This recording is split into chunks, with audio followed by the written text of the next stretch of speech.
Halo,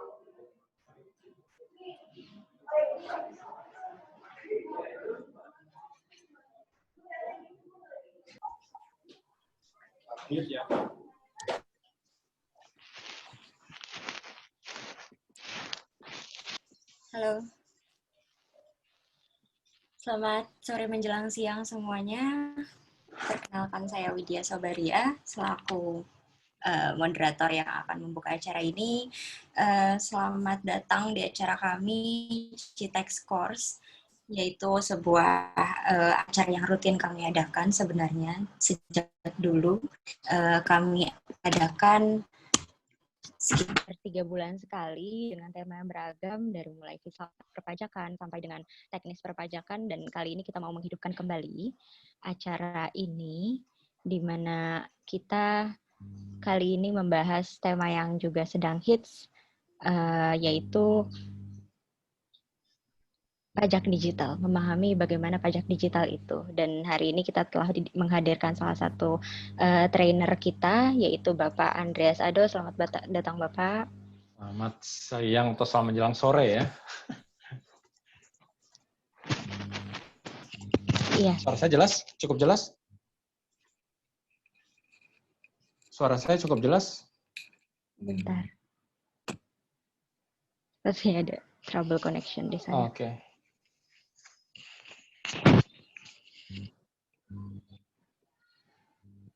Cukup Halo. jelas suara saya? Gimana? Ya, gimana bisa info? Jelas ya? Iya. Oke. Kita lanjutkan ya Pak ya, mohon maaf. Ya, oke. Silakan. Jadi sesi yang pertama ini adalah dengan Bapak Andreas Ado, lalu nanti sesi kedua dengan Bapak Wisa Modrojati, dan sesi ketiga dengan Bapak Adrianto Dwi Nugroho yang hari ini juga kalau nggak salah hadir. Selamat datang Bapak Adrianto, tapi mungkin kita mute dulu ya Pak ya karena as partisipan. Jadi Bapak, untuk kali ini saya akan mengenalkan Bapak Andreas Ado. Mungkin bisa di-share screen.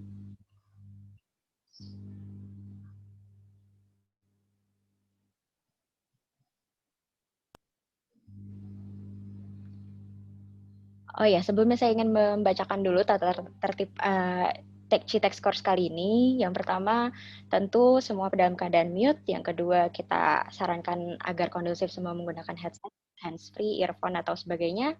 Lalu yang ketiga, peserta diharapkan aktif menyimak dan merespon pertanyaan dari trainer, karena nanti Pak Andreas Ado mungkin akan memberikan beberapa pertanyaan yang mana ketika ada yang menjawab, kita akan memberikan hadiah bagi yang menjawab tersebut. Dan lalu nanti di akhir acara workshop, kita akan membuka sesi tanya jawab. Silakan mengajukan pertanyaan di kolom chat dengan format pertanyaannya berupa nama, instansi, dan pertanyaan.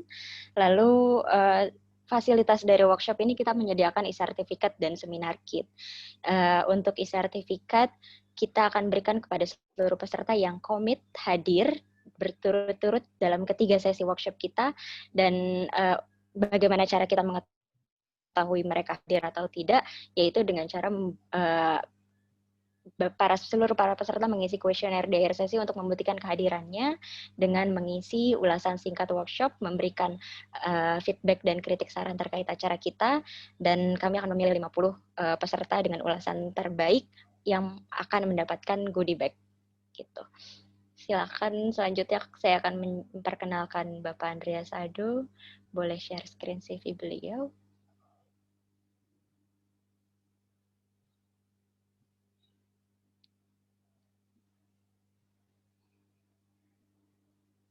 Bapak Andreas Ado adalah lulusan dari Universitas Indonesia. Beliau menempuh pendidikan sebagai sarjana S1 akuntansi, lalu melanjutkan di Tilburg University, International Taxation Law, Magister of Law. Lalu pengalaman kerjanya beliau sempat berkontribusi ya Pak ya, sebagai salah satu pegawai Direktorat Jenderal Pajak, berkontribusi pengabdi kepada negara. Lalu kemudian saat ini beliau aktif menjadi International Tax Advisor di Prospera, yang dulunya bernama IPEC, yaitu adalah kerjasama Indonesia dan Australia dalam bidang ekonomi dan perpajakan. Dan sebelumnya juga pernah berkegiatan di kampus sebagai dosen di Universitas Indonesia dan sekarang juga menjabat sebagai managing staff dan researcher di Tech Center UI ya Pak ya. Terima kasih atas kehadirannya sekali lagi untuk Bapak Andreas Ado. Kami persilahkan untuk waktu dan tempat kami persilahkan untuk Bapak memulai. Oke, terima kasih atas waktunya Widya. Saya mau konfirmasi, berarti waktu yang sebenarnya diberikan kepada saya itu sekitar 1,5 jam atau mungkin 1 jam 45 menit ya? Iya. 1,5 jam untuk presentasi dan kemudian untuk tanya jawab ada sekitar 30 menit ya. Betul. Tapi mungkin kalau saya akan mungkin 30 menit, setiap 30 menit saya akan mungkin stop, berhenti untuk kasih kesempatan untuk tanya jawab lebih 2 atau 3 pertanyaan. Jadi mungkin biar lebih hidup mungkin atau gimana gitu ya.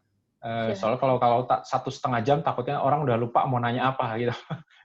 Jadi 30 menit saya setting waktunya dari sekarang. Berarti nanti 30 menit saya kasih kesempatan. Jadi mungkin sisa 30 menitnya mungkin nggak pas 30 menit nanti di akhir acara, tapi saya pikir minimal jadi lebih hidup ya daripada nanti atau mungkin ada yang mungkin nanya gitu takutnya kelupaan karena kan bahasannya cukup panjang nih.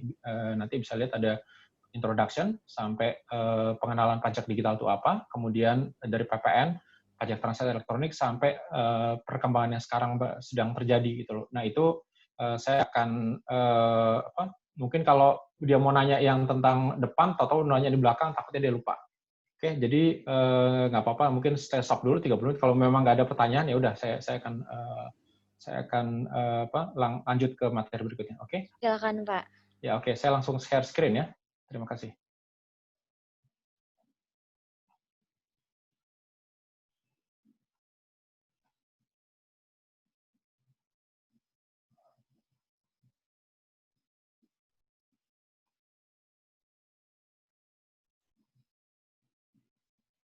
Oke, selamat sore ya, saya bilang sore semuanya buat Bapak Ibu yang sudah datang bergabung di sini.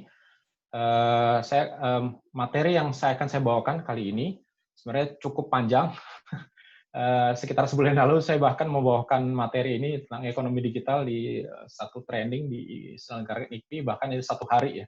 Dan bagi saya ini sebenarnya agak menjadi satu tantangan karena saya harus menjelaskan dalam waktu sekitar 1,5 jam. Semoga ini saya nggak terlalu cepat karena materinya cukup menantang. Dari kenapa kita harus membuat peraturan pajak yang baru yang sekarang disahkan, yang sebelumnya dibuat di dalam Perpu dan kemudian sekarang sudah disahkan menjadi Undang-Undang Nomor 2 tahun 2020. Kenapa itu penting dan kenapa kita harus membuat hal itu di dalam undang-undang kita. Ini saya nggak akan jelaskan lagi tentang CV saya, tadi sudah dijelaskan. Nah, ini saya akan membagi dalam 5 bagian pokok. Pertama dari pengenalan, kemudian saya akan juga menjelaskan tentang apa sih maksud dengan pajak digital, definisi pajak digital itu seperti apa, karena seringkali saya lihat banyak orang salah kaprah gitu loh. Bahkan kita akan bahkan ya wartawan atau mungkin bahkan orang bingung apa sih yang dimaksud dengan definisi dengan pajak digital gitu loh. Banyak pihak bahkan orang-orang yang nggak terlalu paham melihat menyorotinya pada pajak yang sering disebut juga dengan net free tax. Jadi mungkin Bapak Ibu mungkin belum kalau mau cari di Google sebagai contoh, kalau kita mau cari tahu apa yang dibilang PPN PMSE itu lebih sering dikenal dengan net free tax. Kemudian saya juga membahas tentang pajak transaksi elektronik yang di negara lain namanya bukan pajak transaksi elektronik tapi pajak atas jasa atau layanan digital, gitu. Termasuk perkembangan yang terbaru yang terjadi sekarang dan bisa dikatakan Indonesia juga mengikuti perkembangan tersebut sehingga peraturan-peraturan yang ada di Indonesia termasuk yang dibuat di dalam Perpu itu sebenarnya mengacu kepada perkembangan yang sedang terjadi di luar sana, termasuk perkembangan yang dibahas oleh OECD. Walaupun Indonesia bukan anggota OECD, tapi kita akan mengikuti, bahkan sebagai bukti kita akan melihat bahwa Perpu tersebut sebenarnya mengacu pada apa yang sedang dibahas oleh OECD. Nah ini sebagai contoh ya, ini saya baca headline-nya ya, saya sempat jadi membingungkan karena ada yang bilang pajak digital, tapi ternyata ada yang membahas khusus tentang PPN. Kemudian ada juga yang membahasnya secara khusus PPN, tapi ada juga yang membuat rancu antara PPN dengan pajak penghasilan. Gitu. Dan itu mulai muncul sejak Perpu itu keluar dan diterapkan pada 1 Juli dan kemudian ditunda sampai 1 Agustus. Gitu loh. Dan ini sempat jadi pertanyaan, bahkan beberapa negara mengatakan bahwa ini melanggar ketentuan perpajakan. Gitu loh. Kita akan lihat sebenarnya definisi pajak digital itu sebenarnya apa, dan kalau kita mau lihat, itu ternyata pajak digital itu untuk di Indonesia, kalau kita melihat pada Perpu, itu sebenarnya tidak cuma PPN, tapi juga ada hal yang lain disebut dengan pajak transaksi elektronik. Dan kalau di negara lain, itu beberapa sudah menerapkan apa yang disebut dengan digital service tax. Hal ini berbeda dengan pajak penghasilan. Kenapa? Karena ada beberapa kekurangan yang ada pada sistem perpajakan di Indonesia sekarang, termasuk di negara lain, sehingga atas penghasilan dari perusahaan digital yang berasal dari jasa tidak dapat digunakan di negara yang menjadi sumber atau negara sumber. Dan dalam beberapa kasus seringkali terjadi pajak tersebut tidak dikenakan di negara sumber, tapi juga tidak dikenakan di negara tempat kedudukan. Jadi yang terjadi adalah tidak dikenakan di negara sumber, tidak juga di negara tempat kedudukan, sehingga apa yang terjadi adalah double no taxation, tidak dikenakan pajak di mana-mana, sehingga ya itu ya katakan sesuatu yang sangat merugikan. Sebagai contoh, kalau Bapak Ibu langganan Google, gitu loh, misalnya email dan lain-lain, itu invoice akan selama ini itu invoice dibuat oleh anak perusahaan Google yang ada di Singapura. Gitu. Mereka tidak bisa dikenakan pajak atas penghasilan tersebut, walaupun mereka punya penghasilan yang cukup besar, signifikan di Indonesia. Gitu. Tapi karena didasarkan oleh perjanjian penghindaran pajak berganda atau sering kali disebut tax treaty, maka atas penghasilan jasa tersebut tidak dikenakan pajak penghasilan Indonesia sama sekali, karena kantor perwakilan atau kegiatan Google Indonesia, walaupun mereka mempunyai kantor perwakilan dari anak perusahaan yang ada di Singapura, mereka tidak membentuk bentuk startup atau permanent establishment, sehingga tidak bisa dikenakan pajak penghasilan, padahal penghasilannya sangat signifikan. Dan itu yang menjadi salah satu dasar kenapa aturan ini harus dibuat, dan baik untuk PPN maupun juga untuk pajak lainnya yang disebut dengan pajak transaksi elektronik berdasarkan Perpu di tahun 2020 ini. Kalau sejarahnya, saya akan bisa melihat dari pertama, kita akan lihat dari kasus di Amazon dan Google, di mana hal ini menjadi dasar atau pertimbangan dibuatnya base erosion and profit shifting sekitar tahun 2014, dan itu juga membuktikan ternyata untuk beberapa hal kita melihat ada kekurangan dari peraturan pajak yang ada sekarang, gitu loh. Di mana salah satunya pajak itu terutama dikenakan berdasarkan tax treaty atau P3B, pajak dikenakan di mana produksi itu dilakukan secara fisik ya. Jadi pendekatannya bukan dari penghasilan pajak penghasilan dikenakan di mana sumber itu berasal, terutama untuk jasa. Sedangkan hal itu sudah nggak relevan lagi atau bisa dikatakan tidak bisa lagi dikenakan di masa yang serba digital saat ini. Kalau Google, kasusnya waktu itu yang mencuat adalah di mana Google mempunyai penghasilan yang besar dari Inggris, tapi kantor usahanya ada atau penghasilannya dikatakan seharusnya diterima di Ireland. Ditambah lagi mereka punya kantor yang berada di Ireland, di mana mereka juga berada dalam satu rezim pajak ya, Uni Eropa, sehingga mereka mengalami keuntungan dari penghasilan yang dikenakan di Ireland dan bukan di Inggris. Amazon itu jadi satu contoh di mana penghindaran pajak tidak hanya untuk pajak penghasilan, tapi juga pajak tidak langsung atau PPN. Kalau di Eropa namanya VAT, di negara lain ada juga namanya GST. Sebenarnya pada dasar sama. Nah, Amazon untuk penjualan buku sebagai contoh, sekitar 7 atau 7 dari 9 buku elektronik sebagai contoh yang dijual di Inggris itu dijual oleh Amazon. Tapi mereka tidak dikenakan PPN di Inggris, tapi dikenakan PPN di Luxembourg. Kenapa? Karena tarif VAT di Luxembourg itu lebih rendah. Dan karena fakta ini, maka akhirnya banyak negara bergabung dalam proyek BEPS ini, termasuk Indonesia, untuk memecahkan masalah ini. Ada salah satu action pertama, salah satu bagiannya adalah bagaimana peraturan pajak dibuat untuk mengatasi digitalisasi ekonomi.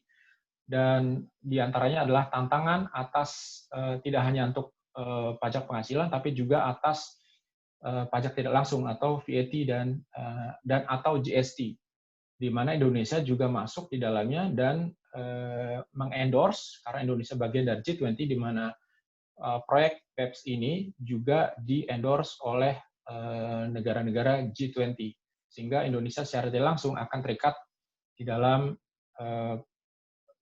pelaksanaan dari program BEPS tersebut. Nah, ini cukup menarik kalau saya pakai logo di sini. Saya yakin generasi milenial, bahkan termasuk saya sendiri yang sebenarnya bukan generasi milenial, saya tiap hari mendengarkan Spotify. Dan saya berlangganan ini, karena jauh lebih efektif. Kita nggak perlu lagi install MP3 dan segala macam, saya cukup dengarkan itu saja. Kalau saya mau pengen, saya bisa buat playlist sendiri, dan Spotify itu bisa saya putar di mana saja, bisa di laptop, bisa di handphone, dan lain-lain. Di mana saya bayar langganan berdasarkan jumlah tertentu, dan bahkan bisa juga potong pulsa. Nah, kalau kita pakai peraturan yang ada sekarang, berdasarkan Undang-Undang PPN, bukan berdasarkan Perpu, maka kalau saya langganan Spotify, saya harus memotong PPN tersebut dan menyetorkannya lewat surat setoran pajak. Dalam prakteknya ini hampir tidak bisa dilakukan, atau bahkan bisa dikatakan tidak mungkin dilakukan. Kenapa? Karena saya yakin kebanyakan orang itu nggak akan mau untuk repot-repot datang ke kantor pajak untuk menyetor ke bank, apalagi sekarang harus e-billing atas langganan Spotify tersebut. Katakanlah saya langganan antara 50.000 sampai 100.000, dan kemudian saya nyetor itu ke bank untuk melapor ke kantor pajak bahwa saya sudah memungut PPN atas langganan Spotify tersebut. Banyak hal-hal lain gitu loh. Jadi kalau kita berbicara tentang pajak tidak langsung ya, dengan peraturan yang hanya berdasarkan Undang-Undang PPN, tidak berdasarkan Perpu yang sudah diterbitkan itu. Demikian juga kalau misalnya ada generasi milenial mau menggunakan Mobile Legends, kalau dia berlangganan, dia membayar Mobile Legends, dia harus memungut PPN tersebut gitu. Begitu juga kalau kita misalnya mau langganan Instagram, misalnya Instagram bisnis ya, dan atau kita mau pasang iklan di Instagram, yang saya bilang hampir semua generasi milenial sekarang itu punya akun Instagram. Begitu juga Netflix. Dan mungkin kalau bukan cuma Netflix ya, kalau langganan TV streaming sekarang bahkan ada Disney Plus, sekarang ada juga Amazon Prime, di mana serialnya itu eksklusif dan menarik. Dan kalau kita mau langganan itu, kalau kita berdasarkan Undang-Undang PPN yang dulu, maka kita harus menyetor 10% dari PPN tersebut untuk pemerintah, dan kita melaporkannya lewat SSP. Betul juga dengan TikTok. TikTok itu bisnis modelnya kita bisa bayar, kita bisa semacam TikTok itu kita bayar, kita bisa membayar untuk memberikan transfer kepada si orang-orang tertentu. Steam, ini mungkin kalau bukan generasi milenial nggak tahu ya. Steam itu adalah semacam program atau platform di mana kita bisa membelikan game. Jadi kalau dulu kita mungkin ribet ya cari CD ya. Kalau sekarang nggak, kita cukup install laptop Steam. Steam ini kita bisa membeli ratusan lah paling tidak pilihan game di dalam Steam ini. Misalnya Counter Strike dan lain-lain itu kita bisa download secara legal, dan ini adalah satu bukti bahwa kita bisa membeli barang tidak berwujud lewat digital. Selain kalau misalnya kita mau beli software dan lain-lain, Steam itu juga bisa dikatakan satu platform untuk membeli barang tidak berwujud. Dan kalau kita pakai Undang-Undang PPN itu, mereka atas pembelian software tersebut atau mungkin game tersebut, kita harus bayar PPN. Begitu juga dengan hal-hal lainnya, dari Airbnb, Booking, bahkan kita dengan platform yang kita pakai sekarang seperti Zoom, maka Zoom itu bisa, kita sebenarnya harus memotong atas PPN tersebut sekitar 10%. Nah, pertanyaannya tidak cuma pajak tidak langsung tersebut, tapi juga dengan pajak penghasilan, gitu loh. Beberapa data yang saya pernah dapat pada saat saya membuat riset tentang pajak digital ini, di antaranya adalah kalau seperti Airbnb, gitu, berdasarkan survei mereka membuat fakta bahwa tempat yang paling menguntungkan untuk Airbnb itu adalah tempat wisatanya yang terbaik di dunia untuk keuntungannya adalah di Bali. Sehingga ya mereka mempunyai penghasilan yang sebenarnya cukup signifikan di Bali, gitu.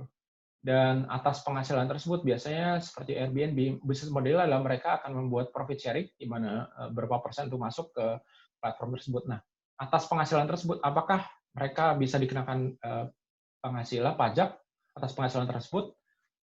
Berdasarkan peraturan yang ada sekarang, P3B, mereka pada dasarnya tidak bisa dikenakan PPh atas penghasilan tersebut di Indonesia. Karena apa? Karena ada kekurangan di mana penghasilan tersebut berasal dari jasa, dan karena penghasilan tersebut dari jasa, maka tidak bisa dikenakan pajak di Indonesia sama sekali. Dan ini menjadi salah satu dasar pertimbangan kenapa harus dibuatnya Perpu, dan hal tersebut membuat perubahan, baik tidak cuma bagi pajak tidak langsung atau PPN, tapi juga pajak penghasilan atau mungkin yang mungkin kita sebut sebagai pajak transaksi elektronik. Nah, ini sering jadi bahan pertanyaan. Jadi baik di kalangan fiskus atau petugas pajak atau di kalangan orang biasa, kenapa banyak perusahaan asing mereka punya kantor perwakilan di Indonesia, gitu loh, tapi mereka tidak bayar pajak dalam hal pajak penghasilan di Indonesia sama sekali, gitu loh. Kenapa mereka bisa mempunyai kantor perwakilan? Karena didasarkan oleh peraturan yang ada di Indonesia, dari Undang-Undang Penanaman Modal Asing hingga peraturan atau izin atau lisensi yang diberikan oleh BKPM. Di BKPM itu ada 4 jenis kantor perwakilan, baik termasuk diantaranya adalah untuk kantor perwakilan untuk migas. Tapi kalau untuk yang jasa digital atau perusahaan digital, itu biasa mereka masuk dalam kategori kantor perwakilan asing. Dan untuk Jakarta, kecuali domisilinya berada di luar Jakarta, mereka akan berada di KPP Badora, Badan Dana Orang Asing.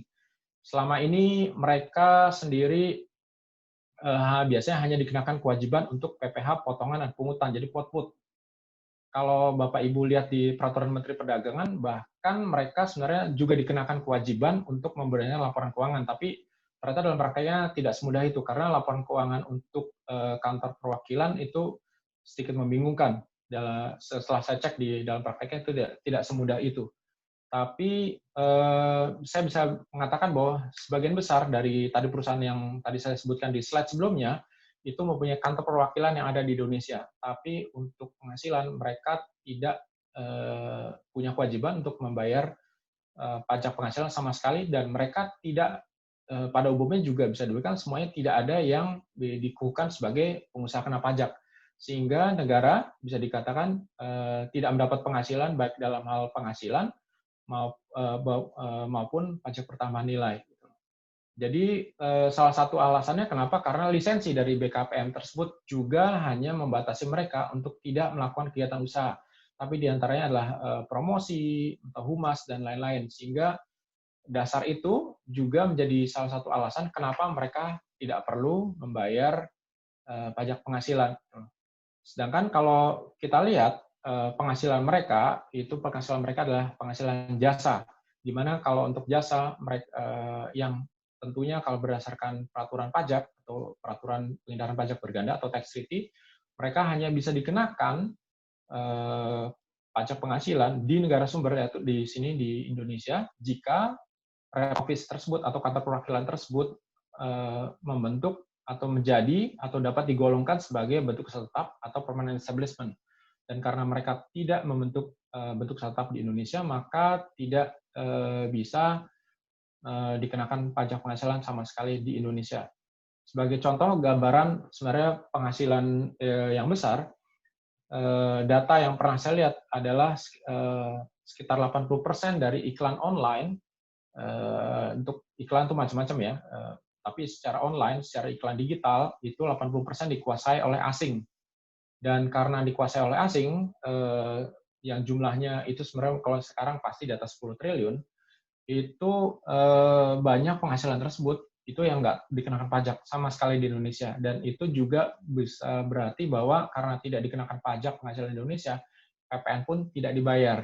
Karena salah satu ciri dari jasa digital ini kebanyakan adalah bersifat B2C. Jadi business to customer, bukan business to business, tapi B2C. Dan ini jadi salah satu sorotan juga di report yang dibuat oleh OECD, di mana masalah pajak, terutama untuk indirect tax atau PPN, itu terjadi permasalahan untuk penerapan destination principle pada penyerahan yang bersifat business to customer atau B2C. Dan laporan OECD tersebut dari BEPS Action Plan untuk yang Action 1 itu juga menyatakan bahwa permasalahan ini adalah bagaimana pengenaan pajak atas perusahaan digital tersebut dalam hal ekonomi digital. Dan kalau kita melihat juga jasanya, itu ada macam-macam, baik over the top, sebagai contoh over the top itu seperti Netflix, Spotify, dan lain-lain, itu termasuk OTT, over the top. Dan iklan itu juga cukup besar, dan saya sendiri mendapati dalam satu riset saya pernah mendapatkan bahwa ternyata kalau Bapak Ibu mungkin pernah familiar atau mungkin karena sekarang sudah jarang generasi milenial jarang nonton TV ya, atau free to air contohnya seperti RCTI, SCTV, itu mereka dibatasi untuk masalah iklan. Sebagai contoh, iklan rokok belum tentu semua mau menerima. Tidak semua surat kabar tuh mau menerima, tapi kalau kita masuk digital itu larangan itu nggak ada. Tergantung dari si platform tersebut, tapi beberapa iklan media itu di Indonesia tidak ada larangan tersebut. Jadi sebenarnya bukan cuma bukan cuma masalah pajak, tapi juga di luar itu juga bisa jadi kerugian bagi si pemerintah karena ternyata sukar untuk dikendalikan. Oke, ini sebagai contoh perbandingan ekonomi Indonesia dalam hal digital di Indonesia dengan negara lain itu signifikan sekali bedanya gitu loh. Sebagai contoh juga, bahkan data lain yang saya pernah dapat pada saat saya buat kajian adalah ternyata biaya untuk membayar influencer di Indonesia itu lebih tinggi daripada negara tetangga kita di Asia Tenggara. Itu salah satu hal yang membuat saya shock, karena ternyata lebih menguntungkan jadi influencer di Indonesia daripada di Singapura atau di negara lain. Dan itu dibuktikan kenapa? Karena ekonomi digital, digitalisasi, termasuk iklan segala macam, itu sangat merubah banyak hal, dan secara ekonomi kita berubah, dan jadi pertanyaan, apakah pajak bisa mengenakan hal pajak atas permasalahan tersebut gitu loh. Termasuk misalnya, walaupun mungkin ini di luar topik ini, tapi juga cukup menarik karena jadi pertanyaan, apakah misalnya pekerjaan influencer tersebut misalnya bisa digolongkan sebagai pekerjaan bebas atau penghasilan yang dianggap terutang employment income atau PP 21. Itu jadi pertanyaan sampai sekarang belum terjawab karena belum ada peraturan yang secara menegaskan apakah apakah misal influencer tersebut digolongkan sebagai pekerjaan bebas yang sama seperti artis atau dianggap sebagai karyawan. Tapi itu membuktikan bahwa fakta bahwa ekonomi digital di Indonesia itu semakin besar dan mau tidak mau kita harus siap dengan peraturan tersebut. Nah, ini sebagai dasar kalau suatu perusahaan digital asing memberikan jasa dan atau barang tidak berwujud, pada dasarnya ada dua hal yang perlu kita pertanyakan, terutama untuk pajak ya. Apakah perusahaan digital tersebut dapat terutang pajak penghasilan atas penghasilan yang diperoleh dari Indonesia, Itu pertama. Dan kedua, apakah PPN tersebut dapat diterapkan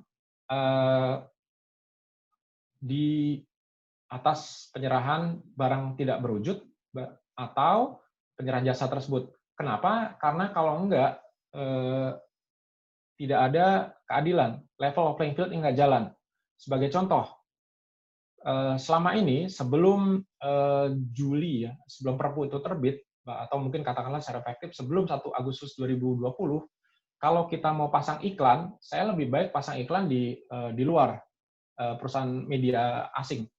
Kenapa? Karena saya nggak harus bayar PPN dengan jumlah 10%. Tapi kalau saya harus bayar iklan di perusahaan media digital Indonesia, saya rugi karena saya harus bayar 10%. Jadi akhirnya kalau saya boleh memilih, saya akan lebih memilih pasang iklan di luar gitu loh.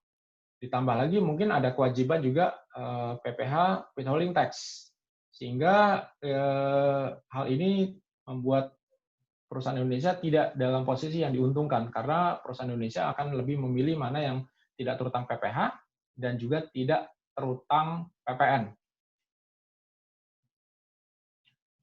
Nah, inilah yang akhirnya menjadi dasar terbitnya Perpu nomor 1 tahun 2020 yang akhirnya sudah disahkan ya, jadi Undang-Undang nomor 2 tahun 2020, intinya berupa pengesahan. Nah, kalau kita lihat di sini, ini sebenarnya ada dua. Jadi yang tadi saya jelaskan dari masalah PPH, pajak penghasilan, dan PPN itu diatur di Perpu tersebut. Walaupun mungkin kalau untuk pajak transaksi elektronik ini istilahnya agak ambigu, karena di beberapa negara itu mengatakan pajak layanan digital service tax. Kalau PPN istilahnya sama, mungkin kalau kecuali di beberapa negara yang pakai istilahnya bukan PPN tapi GST, walaupun pada dasarnya itu sama. Nah, pajak transaksi elektronik ini bisa dibilang pada dasarnya sama dengan pajak penghasilan, dan kalau PPN itu selain sama dengan PPN, untuk peraturan yang tidak diatur dalam Perpu tersebut itu akan tetap mengacu kepada Undang-Undang PPN yang berlaku. Jadi kalau Bapak Ibu mau baca penerapan PPN PMSE, tentunya kita harus lihat dua undang-undang, Undang-Undang nomor 2 tahun 2020 dan juga Undang-Undang PPN. Jadi kita harus baca secara berdampingan. Dasarnya dilihat di pasal 4 di kebijakan bidang perpajakan, meliputi yang bagian yang B, perlakuan perpajakan dalam kegiatan perdagangan melalui sistem elektronik. Ini yang menjadi dasar baik dalam hal PPN, PMSE, dan juga pajak transaksi elektronik. Nah, ini kalau kita mau baca tentang reportnya yang jadi dasarnya, ini ada di destination principle. Jadi sebenarnya ada dua, origin principle dan destination principle, tapi yang direkomendasi oleh OECD itu adalah destination principle, di mana pajak akan dikenakan di mana barang atau jasa tersebut dikonsumsi. Kalau barangnya berwujud sih mudah ya. Contohnya kalau kita ngimpor barang kan, atau mungkin Bapak Ibu misalnya bawa barang dengan jumlah tertentu yang lebih ketentuan $500 gitu. Di bandara kita akan dikenai kewajiban untuk bayar PPN. Kenapa? Karena barang tersebut dianggap dikonsumsi di Indonesia. Tapi kalau barangnya tersebut tidak berwujud atau jasa, maka penentuan di mana barang kena pajak tersebut barang BKP tidak berwujud terus dikonsumsi dan atau jasa tersebut dikonsumsi itu agak sukar, tidak semudah itu gitu loh. Bagaimana kita untuk menetapkan misalnya konsumen itu ada di Indonesia, dan bagaimana kita menetapkan proses pembayarannya, perhitungannya, bahkan saat terutangnya gitu loh. Itu tidak selamanya mudah gitu loh. Terutama tadi saya sudah jelaskan tentang misalnya untuk B2C, jadi business to customer, bukan B2B ya. Jadi kalau B2C itu pada umumnya adalah wajib pajak yang tidak punya kewajiban untuk memungut PPN. Kalau di Indonesia itu bukan PKP. Tapi kalau kita lihat di Undang-Undang PPN yang terbaru, sebelum ada Perpu, maka si wajib pajak tidak peduli dia itu adalah PKP dan atau bukan PKP, mereka akan dikenai kewajiban untuk memungut PPN tersebut dan menyetorkan ke pemerintah. Gitu loh.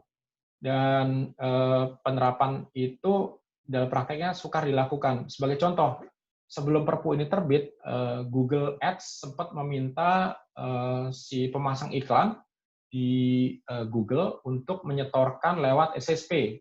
Tapi saya nggak yakin ketentuan itu akan mudah dilakukan karena tidak semudah itu, karena orang tetap harus buat e-billing segala macam, dan intinya repot lah gitu loh. Dan ada beberapa hal yang direkomendasikan, dan ini sebenarnya diterapkan juga di Perpu di Indonesia. Jadi penerapan untuk business customer itu seperti apa dalam hal penerapan PPN, dan kemudian simplified registration. Kalau di beberapa negara mereka sistemnya nanti kan saya jelaskan juga, mereka tidak berdasarkan penunjukan tapi berdasarkan voluntary compliance. Jadi banyak perusahaan digital itu untuk penerapan ini mereka diminta untuk mendaftar secara sukarela, bukan berdasarkan penunjukan. Jadi tapi intinya adalah penerapan registrasi yang lebih mudah. Kalau di Indonesia gimana caranya membuat menunjukkan sebagai PKP, dan kalau Perpu ini jadi pemungut itu lebih mudah. Termasuk juga mekanisme pengumpulannya itu seperti apa dan pembayarannya bagaimana. Di banyak negara, pendaftaran ini dilakukan secara elektronik, terutama juga karena semangatnya sama ya dengan dilakukan secara digital. Dan kalau saya lihat dari rekomendasi yang dibuat oleh OECD sini, ini sebenarnya semangat yang sama sudah diterapkan di dalam Perpu tersebut. Dan intinya adalah kenapa? Karena untuk pajak tidak langsung yang diterapkan konsumsi, yang diterapkan adalah destination principle, bukan origin principle. Dan itu menjadi dasar kenapa harus diubah peraturan dengan penerbitkan Perpu tersebut. Nah ini dia, dasar yang sering dipakai, istilah yang dipakai adalah reverse charge, di mana PPN atau pajak tidak langsung itu akan dipungut bukan oleh pihak yang menyerahkan, tapi oleh pihak yang menerima, baik penerima jasa dan atau barang kena pajak tidak berwujud. Dan ini nggak cuma di Indonesia, kalau Bapak Ibu mau cek di negara lain, silakan cek reverse charge mechanism, itu ada di banyak negara. Sebagai contoh di Eropa, sistem VAT mereka juga melakukan hal yang sama, reverse charge. Jadi pihak yang berada di jika ada pihak yang menyerahkan jasa, sebagai contoh jasa digital, maka pihak yang menerima tersebut harus memungut PPN.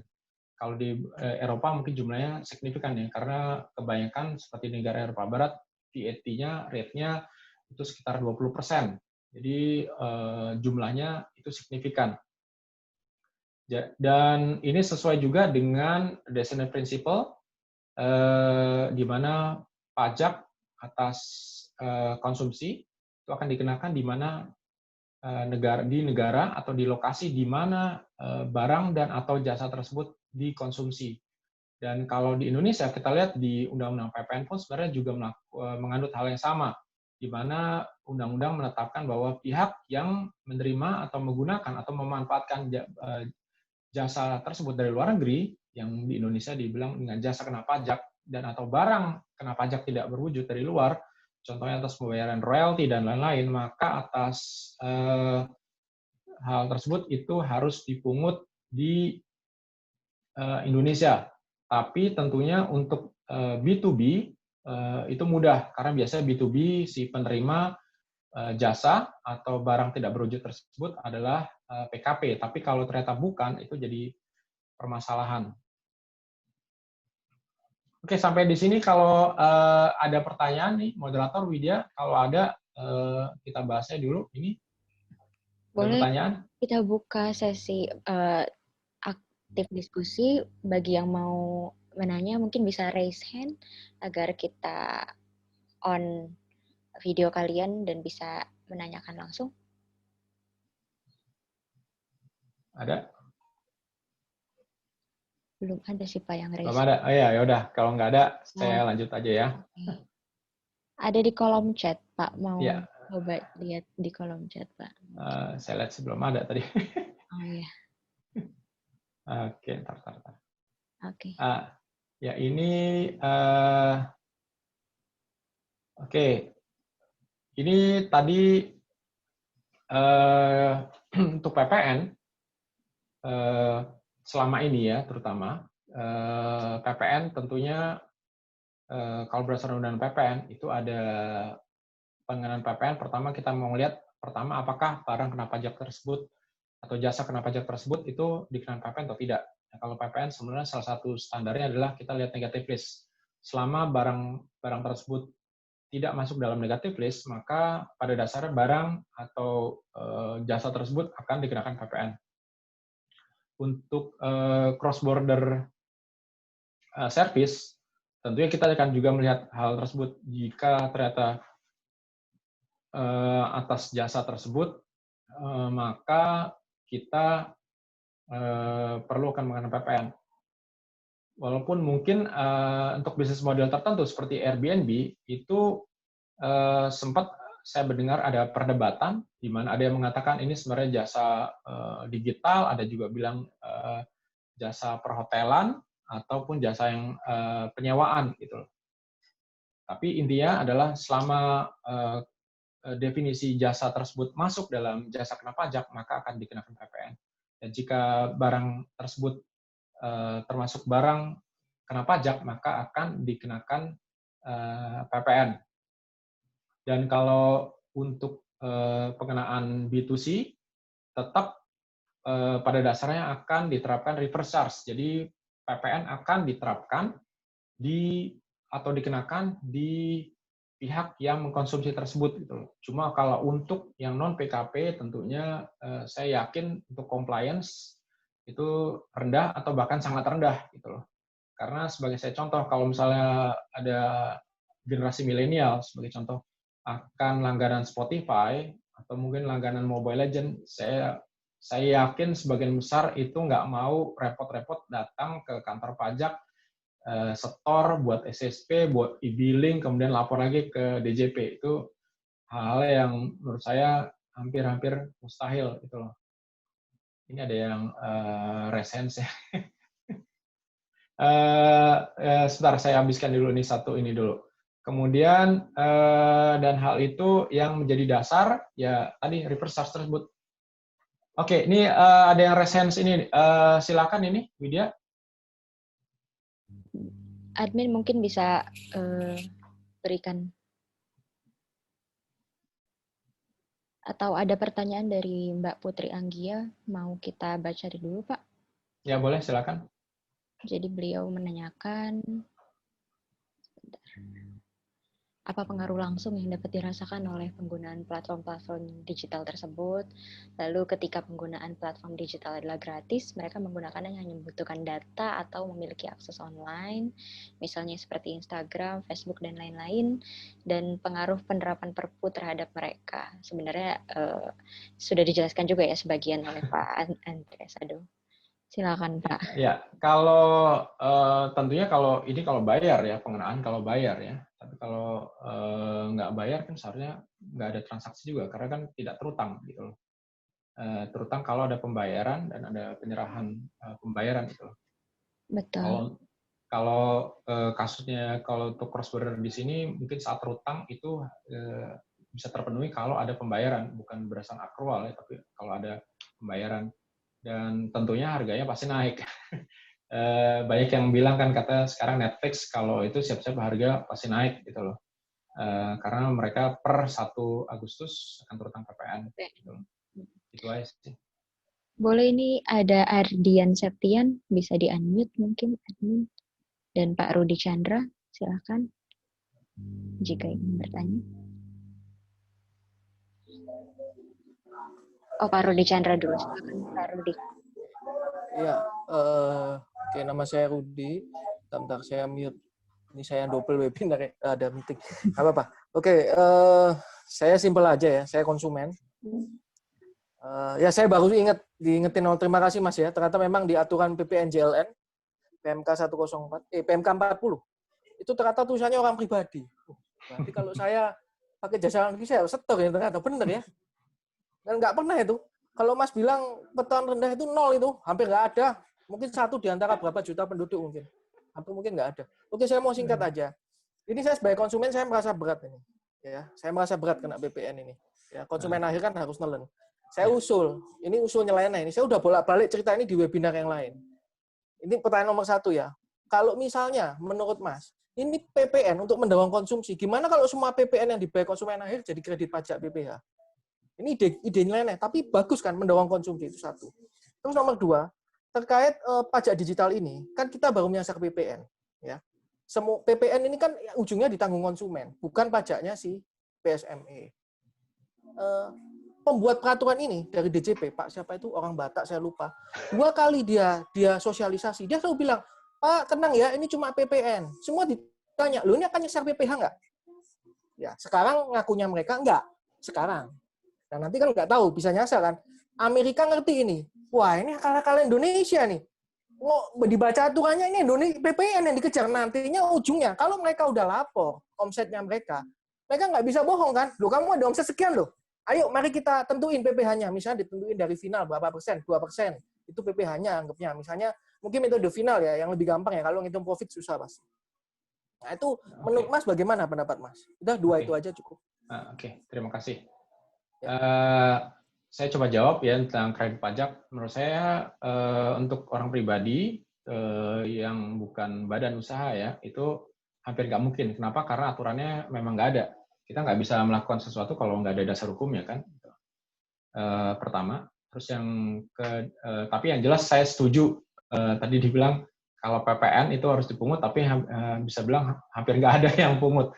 Tapi saya pernah melihat salah satu kasus di mana seorang pribadi itu diperiksa pemeriksaan pajak dan dia dikenakan sanksi karena dia menggunakan jasa dari luar negeri dan dia nggak pungut PPN. Walaupun jumlahnya kecil sih, cuma pemeriksa pajaknya taat aturan dan dia dikenakan sanksi karena tidak memungut PPN tersebut.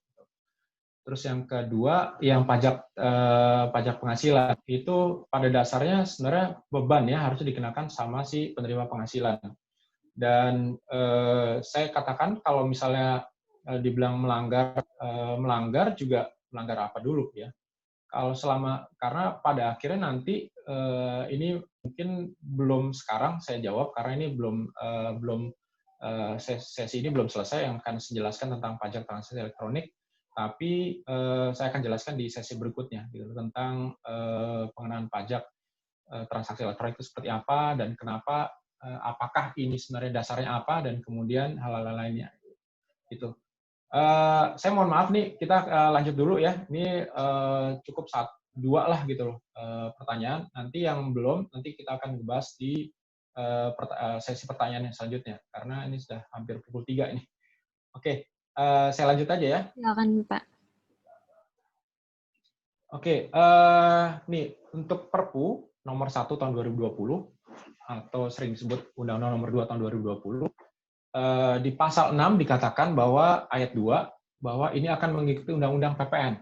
Jadi selama tidak diatur di Perpu nomor 1 tahun 2020 atau Undang-Undang nomor 2 2020, kita tetap ngebacanya jadi sekaligus. Jadi kita melihat di Undang-Undang PPN, kita juga akan melihat juga di Undang-Undang nomor 2 tahun 2020. Di antaranya adalah kita melihat apakah sesuatu itu yang jasa diberikan itu sebenarnya terutang PPN atau tidak, itu bisa lihat dulu dari Undang PPN.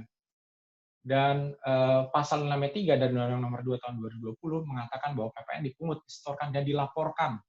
Jadi pada dasarnya adalah PPN tersebut harus dipungut atau penyelenggara PPMSC dari luar negeri itu akan ditunjuk sebagai pemungut PPN yang pada dasarnya sama dengan pemungut PPN yang ada sekarang. Mungkin Bapak Ibu yang sudah terbiasa bertransaksi dengan badan pemerintah dan atau BUMN mungkin tahu gimana rasanya pemungut. Walaupun mungkin sistemnya beda karena benar-benar dibuat secara elektronik. Karena setelah pengetahuan saya, pengalaman saya menghadapi transaksi dengan pemungut itu tidak sepenuhnya elektronik. Dan yang menarik adalah kata-kata di sini tidak hanya dari luar negeri, tapi juga dalam negeri. Kalau Bapak Ibu lihat di pasal 6 ayat 3, ini saya highlight yang warna merah itu yang luar negeri, tapi yang warna coklat itu yang warna dalam negeri. Saya belum tahu ketentuannya gimana untuk dalam negeri, tapi itu cukup menarik bagaimana kalau ternyata nanti satu saat itu diterapkan juga untuk dalam negeri. Salah satu hal yang menurut saya wajar dan itu bisa dilakukan. Kenapa? Karena kalau di dalam P3B itu ada satu pasal yang menyatakan non-discrimination principle, di mana kalau kita menerapkan hal yang sama untuk satu wajib pajak dalam negeri, maka untuk luar negeri juga demikian. Begitu juga sebaliknya. Kalau satu hal diterapkan di wajib pajak luar negeri, seharusnya itu juga bisa diterapkan di wajib pajak dalam negeri. Karena jika tidak, itu akan dapat dianggap melanggar P3B, khususnya pasal non-discrimination principle. Dan kalau kita lihat di pasal 6 ayat 11, pedagang luar negeri, penyedia jasa, penyelenggara perdagangan elektronik luar negeri, itu menunjuk perwakilan yang berdua di Indonesia memungut, menyetor, dan melaporkan pertambahan nilai. Dan kalau kita lihat di peraturan sekarang, itu sebenarnya lebih menunjuk kepada pihak-pihak terutama yang sudah punya perwakilan. Dan kalau dalam prakteknya tentunya ya kata perwakilan asing yang ada di Indonesia. Ini kalau kita lihat di PMK, dari Perpu tersebut sudah diterbitkan PMK nomor 48 tahun 2020 hingga PRDJP nomor 12 tahun 2020. Di sini ada satu yang menarik, ada definisi barang digital dan juga definisi atas jasa digital. Dan PMK ini menyatakan secara jelas bahwa bukti pungut dari pemungut PPMSE itu akan dipersamakan dengan faktur pajak. Sehingga kalau kata-katanya begini, ini mungkin ya secara langsung atau tidak langsung mengatakan bahwa bukti pungut ini akan menjadi faktur pajak, akan bisa digunakan untuk kredit pajak. Dan itu tidak hanya diterapkan untuk B2C, tapi untuk B2B dan B2C. Jadi semua yang bertransaksi dengan pihak yang ditunjuk sebagai pemungut PPMSE akan dipungut PPN-nya, bukan mereka yang mungut, tapi ya yang mungut adalah pihak yang ditunjuk sebagai pemungut, dan untuk itu mereka akan mendapatkan bukti pungut. Saya nggak tahu nih ke depannya gimana, teknisnya gimana, karena apalagi kalau nanti kita lihat bahwa sejak 1 Oktober nanti kan ada pre-populated pajak masukan dan juga PPN impor. Dan PRDJP nomor 12 tahun 2020 itu menjelaskan batasannya VAT threshold itu adalah 600 juta per tahun dan atau traffic 12.000 per tahun, jadi per bulannya ada.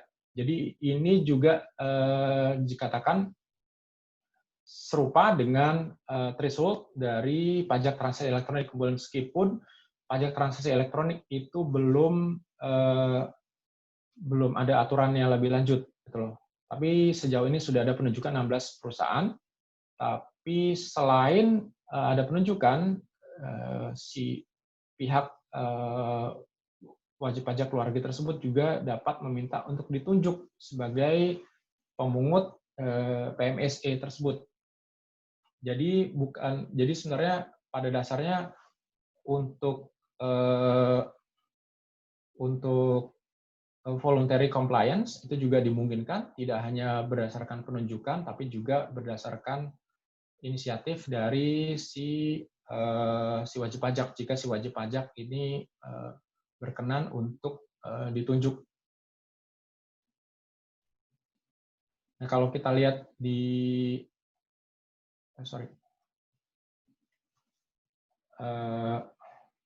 ada lebih lanjut di Per 12, ini ada batasan kriterianya, kemudian siapa saja gitu loh, kemudian pemungutannya seperti apa, administrasinya, penyetoran secara elektronik, pelaporan secara elektronik, dan lain-lain. Perlu juga Bapak Ibu ketahui bahwa jika peraturan ini tidak diterapkan, maksudnya tidak diterbitkan Perpu atas PPN PMS ini ada sedikit masalah dalam prakteknya. Yang saya pernah lihat diantaranya adalah untuk ketentuan domisili. Karena kalau kita pakai Undang-Undang PPN, Bapak Ibu bisa mungkin ada yang pernah mengalami ada pengukuhan PKP, maka harus ada domisili. Dan kalau kita lihat domisili itu tentunya akan menunjuk kepada undang-undang atau hukum perdata di Indonesia. Nah, kalau perusahaan asing kan mereka domisilinya nggak ada di Indonesia.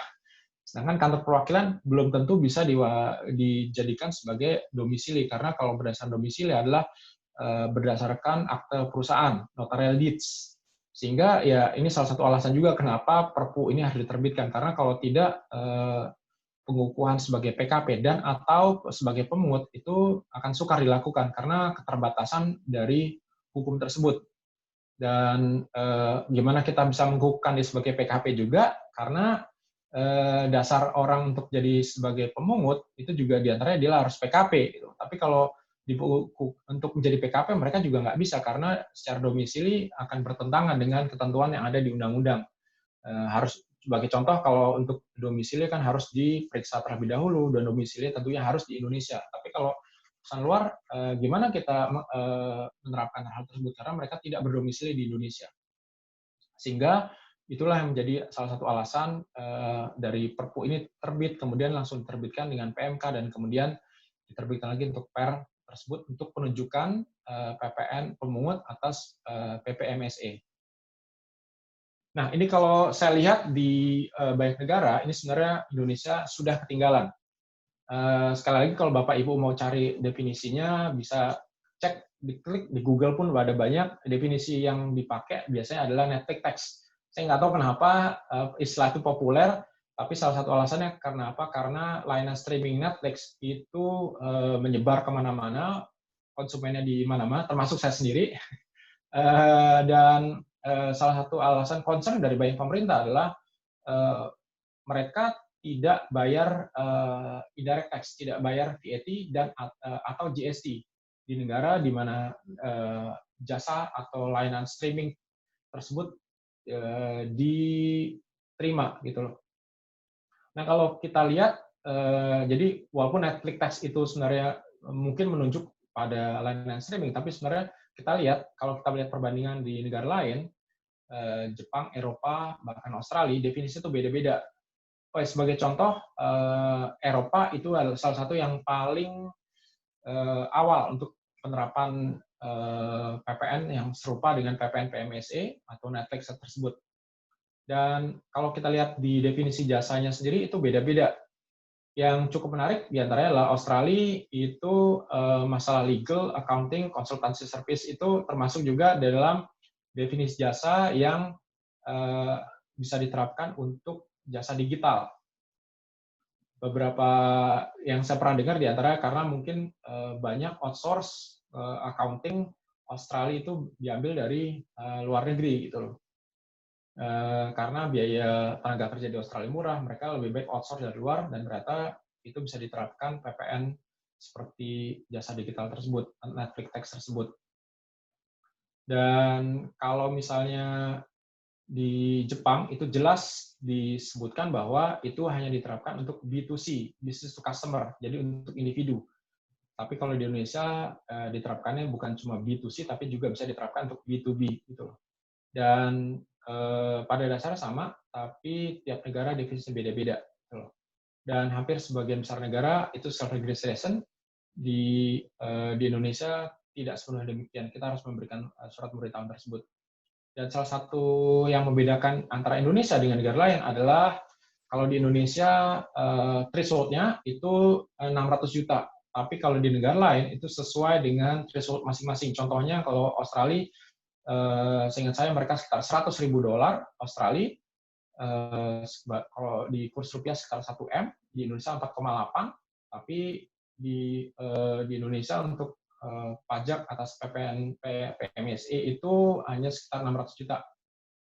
Perlu Bapak Ibu tahu juga bahwa ternyata sebenarnya threshold di Indonesia itu tergolong salah satu yang tertinggi di dunia. Ada yang bilang nomor 1, ada yang bilang nomor 2, pokoknya masuk dalam 5 besar. Kalau setelah masuk ke hal tertinggi di dunia untuk threshold-nya. Saya nggak tahu apakah kedepannya juga akan diturunkan. Dan dilihat juga untuk pengenaannya juga tentu dilihat dari siapa atau lokasi di mana dari si pembeli tersebut, apakah di Indonesia atau di mana berdasarkan kalau di negara lain itu dilihat dari kartu kreditnya, dari alamat penagihannya dan lain-lain, IP address-nya dan lain-lain. Untuk kartu kredit itu saya pernah cek ada juga yang bisa membingungkan. Kenapa? Karena misalnya orang Indonesia langganannya tapi punya kartu kredit di luar, terutama misalnya di Singapura. Itu memungkinkan, tapi persentasenya kecil. Jadi biasanya mereka melihat dari gabungan antara address, billing, sampai IP address. Nah ini kalau produk digital atau produk yang barang tidak berwujud, tentunya kita harus melihat di negative list-nya di pasal 4A, di paragraf 2, yang dilihat apakah barang tersebut masuk barang kena pajak atau tidak, dan jika tidak ya tentunya akan dikenakan PPN. Dan untuk jasa kena pajak tentunya kita juga lihat di sini jasa mana yang dikenakan PPN, terutama jika kita melihat apakah jasa tersebut masuk dalam jasa yang diperkecualikan dari jasa dari berdasarkan undang-undang PPN tersebut. Contohnya, apakah misalnya jasa Netflix itu termasuk JKP atau tidak, ya tentu kita bisa lihat dari pasal 4A ayat 3 tersebut. Apakah misalnya Spotify itu terutang PPN atau tidak, kita bisa lihat di sini, bisa bersamakan misalnya dengan jasa penyiaran atau lain-lain. Walaupun menurut saya ini undang-undang ini sebenarnya sudah harusnya direvisi. Contohnya kalau Bapak Ibu lihat di bagian yang O, jasa telepon umum dengan menggunakan uang logam. Hari ini siapa sih yang masih pakai telepon umum dengan uang logam gitu? Bahkan saya sendiri hampir udah nggak pernah ada, kecuali di luar negeri saya lihat masih ada, tapi di Indonesia hampir tidak pernah ada lagi. Nah, definisinya ada di PMK, yaitu barang tidak berwujud yang berbentuk informasi elektronik atau digital, meliputi barang berupa hasil konversi dan pengwujudan barang secara elektronik, secara original elektronik, tidak terbatas pada piranti lunak, multimedia, dan atau data elektronik. Contohnya tadi yang saya jelaskan, kalau generasi milenial sekarang mungkin tahu yang dibilang platform game namanya Steam.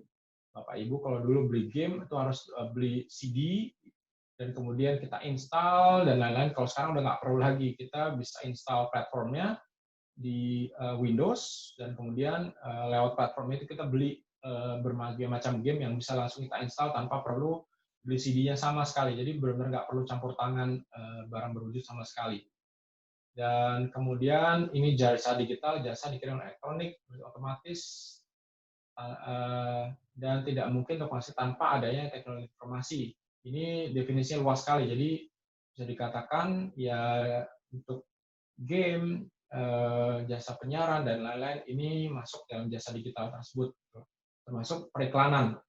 Ini definisinya masuk dalam definisi 4 PMK nomor 48 tersebut. Meskipun kita tentunya juga bisa melihat definisi jasa berdasarkan undang-undang PPN. Untuk barang, tentunya kita juga melihat definisi barang di pasal 1 dari Undang-Undang PPN.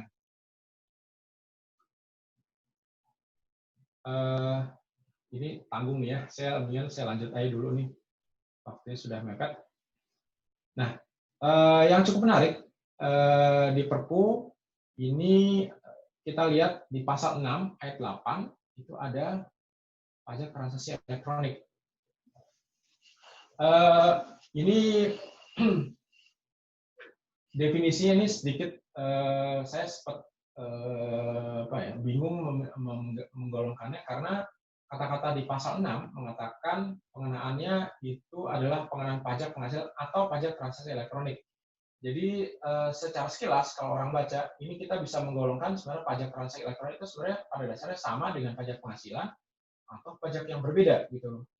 Karena kata-katanya pengenaan pajak penghasilan atau pajak transaksi elektronik kegiatan perdagangan melalui sistem elektronik oleh subjek wajib luar negeri memenuhi keadaan ekonomi signifikan economic presence. Kemudian pemenuhan kebutuhan ekonomi signifikan dapat berlaku sebagai BUT dari dikenakan pajak PPH, pajak penghasilan. Dan kehadiran ekonomi signifikan berdasarkan jumlah peran tertentu, konsolidasi grup usaha, jumlah tertentu peran usaha di Indonesia dan atau pengguna media digital di Indonesia. Ini kalau Bapak Ibu lihat di laporan OECD, ini juga hal yang serupa atau bisa dikatakan sama. Jadi sebenarnya apa yang dibuat di Perpu di Indonesia ini sebenarnya mencerminkan juga dari apa yang sedang didiskusikan oleh OECD lewat pembahasan digital service tax. Kecuali kata-kata di yang terakhir pasal 6 ayat 8. Jika penetapan BUT tidak dapat dilakukan karena P3B, maka akan dikenakan pajak transaksi elektronik.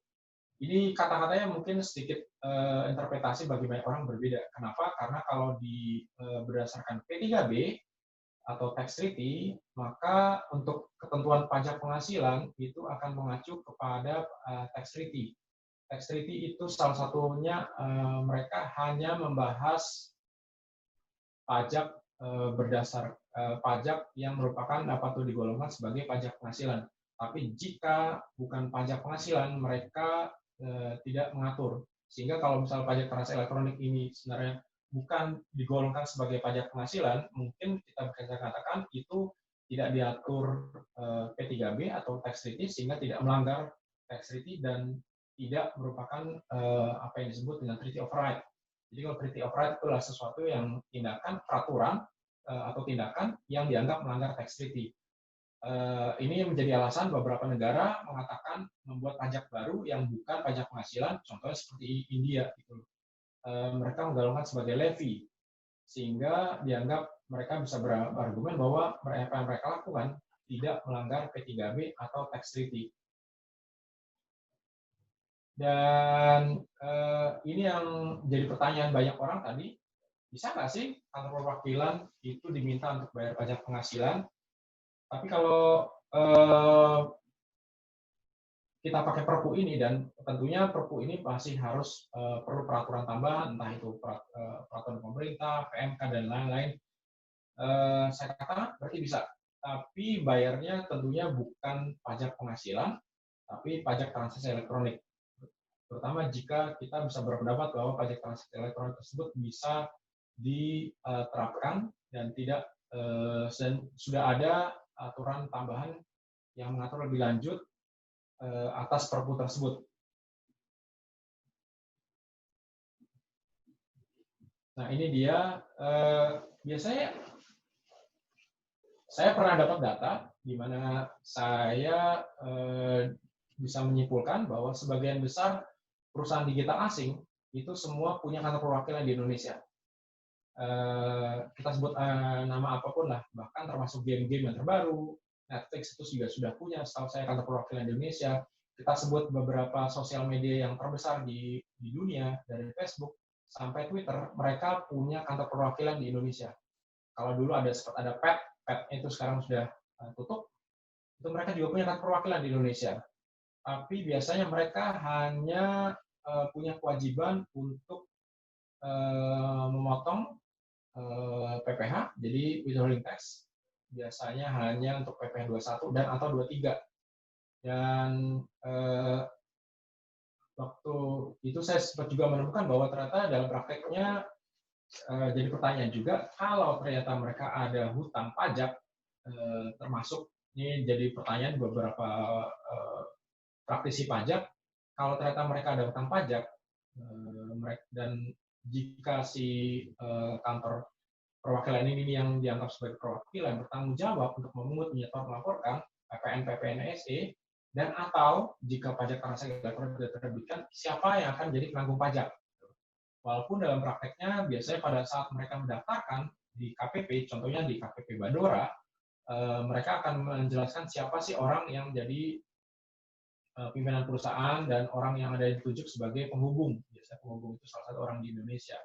Dan belum tentu juga ada orang asing yang ada di Indonesia. Dan bagaimana cara kita menerapkan tindakan penagihan, terutama dengan undang-undang penagihan dengan surat paksa. Gitu. Itu jadi pertanyaan, karena wajib pajaknya ada di luar. Meskipun kalau kita lihat dari tax treaty atau P3B, itu ada pasal yang bisa dikatakan di hampir semua P3B ada, yaitu bantuan atas penagihan pajak, assistance in tax collection. Jadi kalau misalnya kita DJP menemukan ada wajib pajak di luar negeri yang punya utang pajak di Indonesia, itu bisa dilakukan asistensinya. Bahkan per DJP pun ada. Tapi untuk kasus ini saya nggak tahu bagaimana penerapannya. Tapi ke depannya saya yakin kantor perwakilan ini akan punya peran yang lebih besar daripada sekedar saat ini yang hanya sebagian besar hanya untuk withholding tax dan tidak tidak berkewajiban untuk menyetorkan atau memungut PPN dan atau pembayaran pajak penghasilan yang kalau sekarang nantinya ke depannya akan diterapkan berdasarkan Perpu, yaitu pajak transaksi elektronik. Dan kalau kita lihat kenapa mereka tidak harus bayar pajak penghasilan, karena kantor perwakilan tersebut ternyata bukan membentuk bentuk usaha tetap. Dan ini juga melihat permasalahan tersebut. Karena berdasarkan P3B, kalau kita lihat dari berbagai jenis penghasilan, jadi P3B itu pada dasarnya membagikan hak pemajakan taxing rights di satu negara berdasarkan penghasilan tersebut, digolongkan berdasarkan penghasilan yang ada, baik apakah itu penghasilan pasif income, atau capital gain, jasa, laba, atau employment income. Dari taxing rights itu akan dibagi-bagi berdasarkan P3B, apakah eksklusif atau hanya ada di satu negara atau dibagi di dua negara, gitu loh. Dan untuk jasa biasanya ya dan atau tidak, kecuali jasa teknik di beberapa P3B ada, tapi di berbagai negara itu di banyak P3B itu biasanya ya atau tidak. Kalau ya kena 20%, ya kalau tidak ya tidak sama sekali. Dan dalam prakteknya saya juga melihat banyak wajib pajak di Indonesia berada dalam posisi yang dirugikan karena pihak luar negeri tersebut itu ternyata mereka tidak mau dipungut karena mereka beranggapan mereka tidak menuntut BUT di Indonesia, mereka tidak atas penghasilan jasa tersebut, atas jasa digital tersebut tidak dikenal pajak di Indonesia, tapi dalam prakteknya mereka harus berdasarkan administrasi DJP, mereka harus mempunyai atau memberikan surat keterangan domisili, sertifikat domisal, dan banyak yang mereka nggak ngasih. Sehingga akhirnya si wajib pajak Indonesia dalam negeri pada saat diperiksa oleh DJP, mereka ya mau nggak mau mereka harus memotong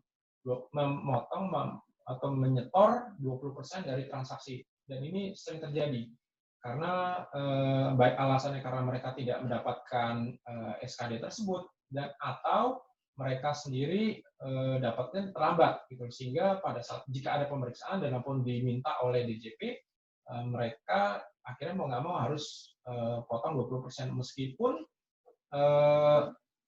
ya mereka sebenarnya dalam posisi lemah, gitu loh. Tapi akhirnya ya mereka mau nggak mau harus bayar. Jadi untuk aturannya sekarang bagi kantor pajak, Fiskus itu rugi karena nggak dapat penghasilan. Tapi di sisi lain perusahaan Indonesia juga atau wajib pajak Indonesia juga dalam posisi yang dirugikan karena mereka tetap harus memotong PPh sebesar 20%, meskipun itu sebenarnya bukan kesalahan mereka. Dan seperti ini akhirnya ya karena mereka punya kegiatan bisnis dan kegiatan bisnis itu bukan membentuk permanent establishment, akhirnya mereka nggak perusahaan asing tersebut, dalam hal ini perusahaan digital, tidak punya penghasilan yang terutang pajak atau terutang PPh di Indonesia.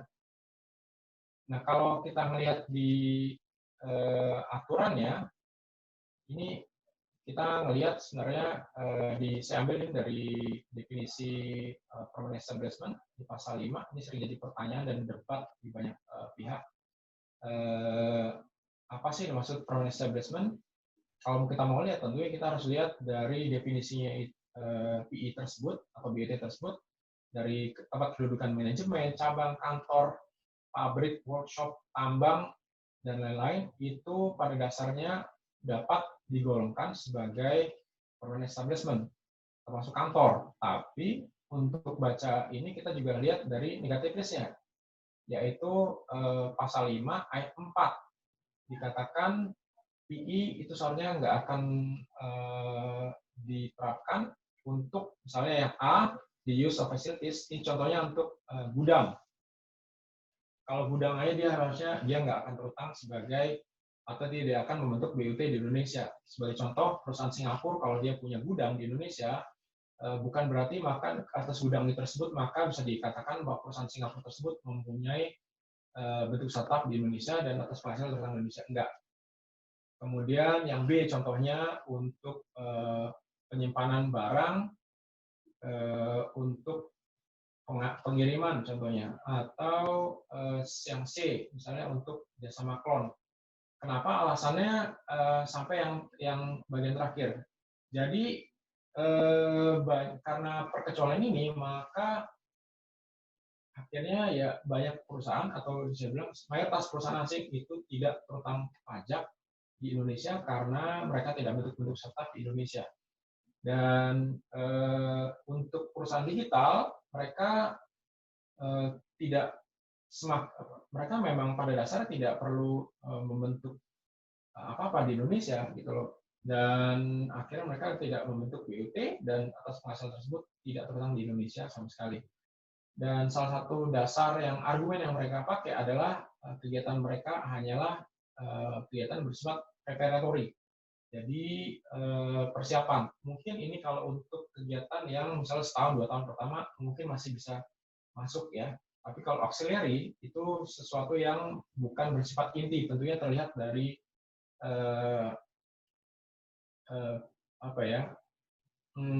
dari masing-masing industri atau bisnis modelnya si wajib pajak tersebut. Dan itu beda-beda. Dan karena itu akhirnya mereka tidak terutang pajak di Indonesia sama sekali. Jadi ya rugilah gitu loh.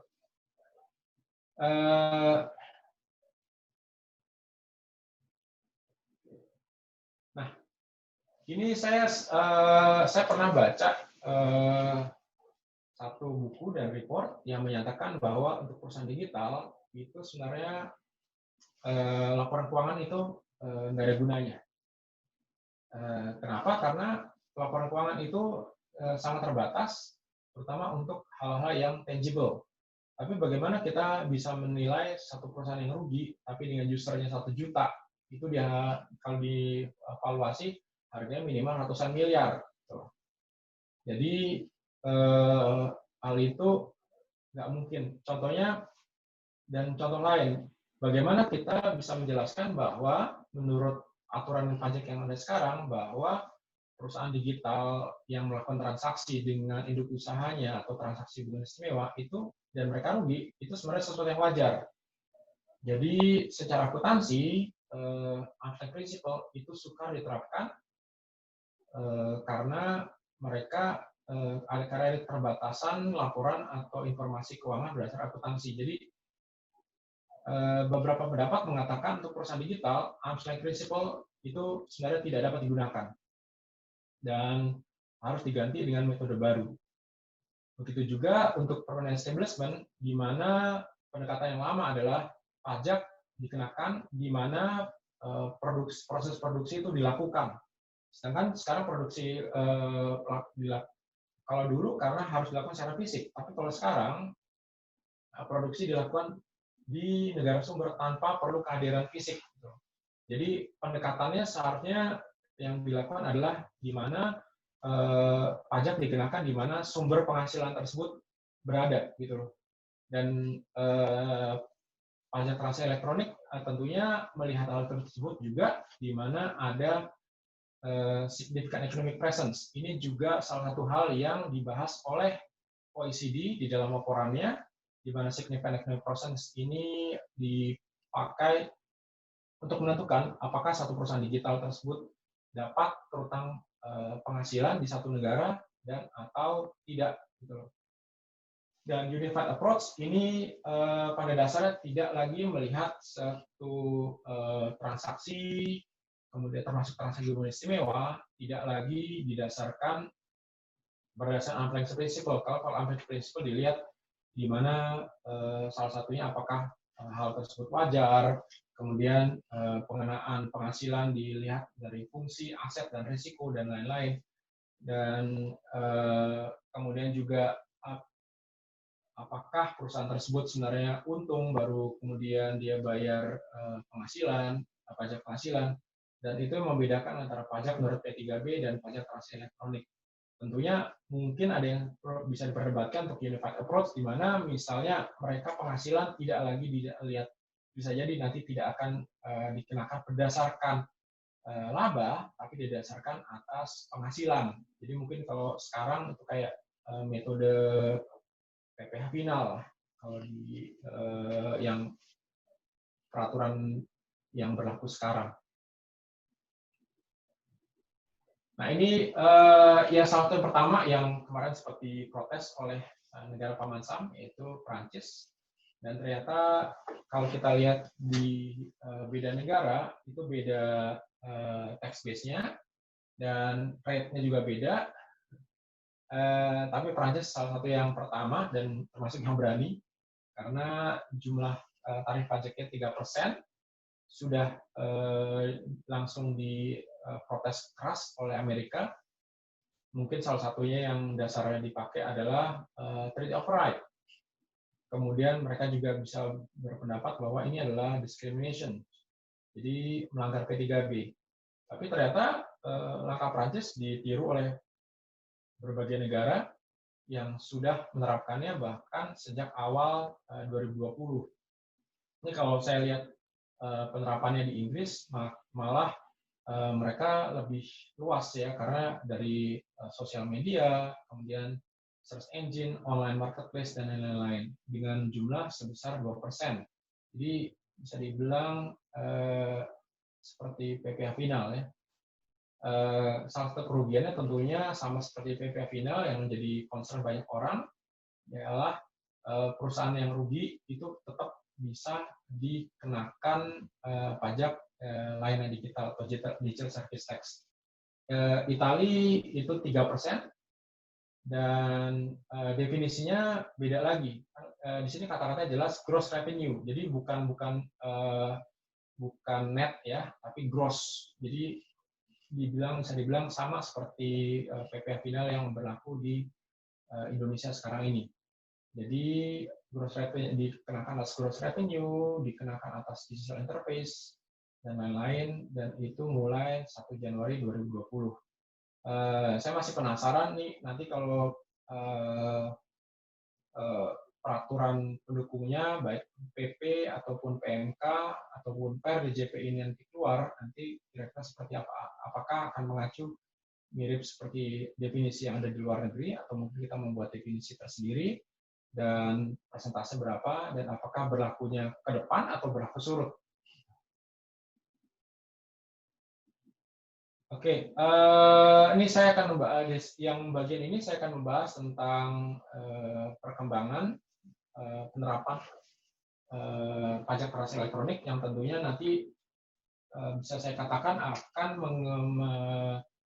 mengacu kepada apa yang sudah terjadi di luar sana, dan tentunya juga akan mengacu kepada apa yang akan dibahas atau disetujui oleh OECD. Di mana pendekatannya itu yaitu unified approach. Ini ada 2. Pilar 1 itu mengacu kepada penerapannya itu seperti apa, bagaimana perhitungan pajak itu bagaimana, dan pilar 2 mengacu juga gimana untuk kita harus melihat jika terjadi penghindaran pajak atas unified approach tersebut gitu loh. Jadi kalau misalnya kalau unified approach itu melihat bagaimana misalnya contohnya adalah alokasi labanya itu bagaimana, penghasilan bagaimana, perhitungannya bagaimana. Kalau untuk pilar 2 itu akan melihat kepada bagaimana dengan kemungkinan adanya pengalihan penghasilan ke negara yang bisa dibilang low tax jurisdiction.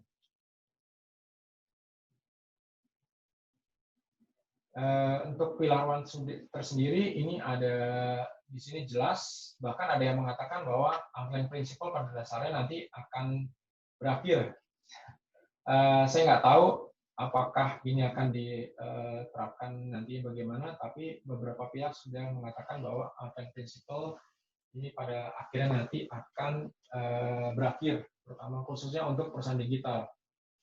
Tadi saya sudah jelaskan kalau misalnya perusahaan digital itu tidak bisa semata-mata hanya dilihat dari laporan keuangan, karena yang dilihat bukan cuma laporan keuangan, tapi juga dilihat dari aspek-aspek lainnya.